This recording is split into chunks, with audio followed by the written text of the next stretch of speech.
U.S. mortgage rates have soared to new levels, signaling a new wave of economic uncertainty. For the first time in over a decade, the average rate has climbed to 5%. Wow. This comes as inflation appears to be putting a damper on the country's housing market.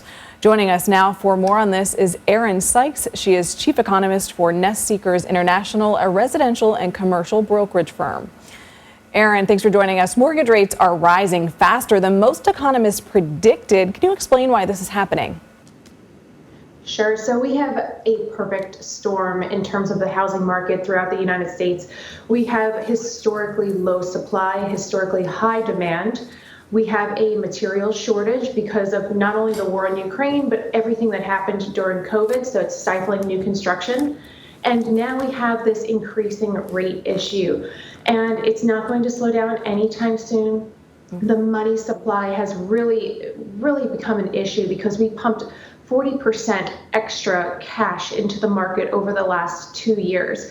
Money supply is directly tied to inflation, which will then produce higher prices and also create the need to then stifle that inflation with higher rates. So it's going to be a continuous cycle of issues going forward. I don't expect inflation to slow anytime soon, and I don't expect prices to come down very quickly because we still have such a shortage in terms of construction and also the high demand.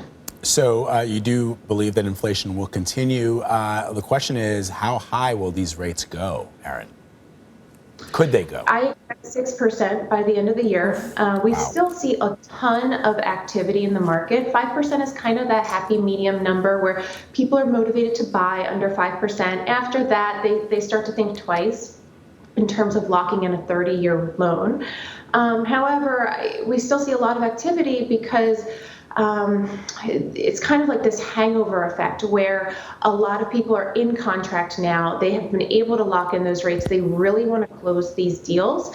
And then you have other people who see the prospectus of what's going to happen over the next few months and into a year or two.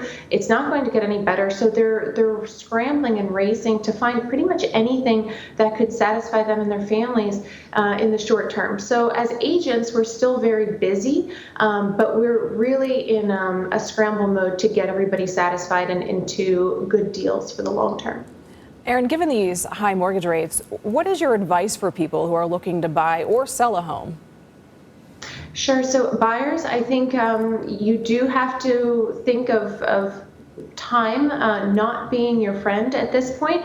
So if you are a cash buyer, you have a longer runway. You're going to be able to take advantage of those lower prices that are going to come down the line. We've already started to see some price deductions, but you'll be able to take advantage of those higher rates because you can move quickly and move in cash. So cash is going to continue to be king. However, with sellers, I think we've gotten into an unfortunate cycle where everybody wants to break a record, and every sale continuously breaks records. That's not normal. That's not sustainable. So I think you have to put your reality check in place and say, this is a fair, good deal on both sides.